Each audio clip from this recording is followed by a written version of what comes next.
d'une idée qui est arrivée en 98. Le restaurant actuel était fermé et la directrice trouvait dommage qu'un tel lieu soit fermé. Quartier, il y avait plus rien qui existait.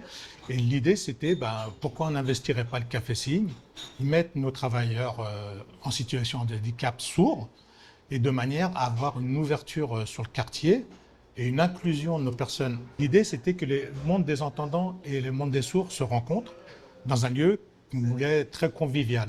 Donc, soutenu par l'association, par le président et les administrateurs de l'association, le projet a vu le jour en 2003. On a fêté les 20 ans du Café Cygne récemment et c'est une réussite totale. On est ancré dans le territoire, vraiment. On a une clientèle de quartier et vraiment, je pense qu'on fait partie de la vie de quartier en rouvrant un restaurant qui était fermé depuis presque 5 ans.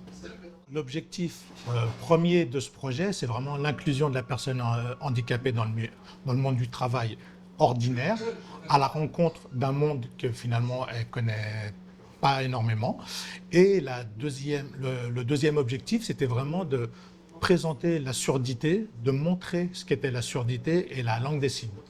Et en fait, on inverse un peu les rôles, c'est le client entendant qui intervient dans un environnement sourd et qui doit s'adapter à son interlocuteur en utilisant la langue des signes pour commander ses plats et ses boissons. Et sur ce point-là, je pense que c'est une vraie réussite parce qu'on a beaucoup de clients qui jouent le jeu, qui sont devenus des habitués et qui sont capables de demander leurs plats et leurs boissons en langue des signes. Les travailleurs, ils sont plutôt très contents, c'est que pour une fois, on s'intéresse à eux et que ce n'est pas eux qui font la démarche de s'adapter à une personne entendante, mais plutôt l'inverse. Du coup, ils sont un peu plus acteurs de ce petit jeu de commande en LSF et ils sont un peu, en fait, ils dirigent l'action et ils sont plus spectateurs.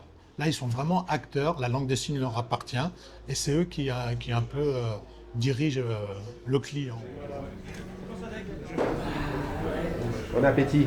Merci. Vous voulez pas une frite?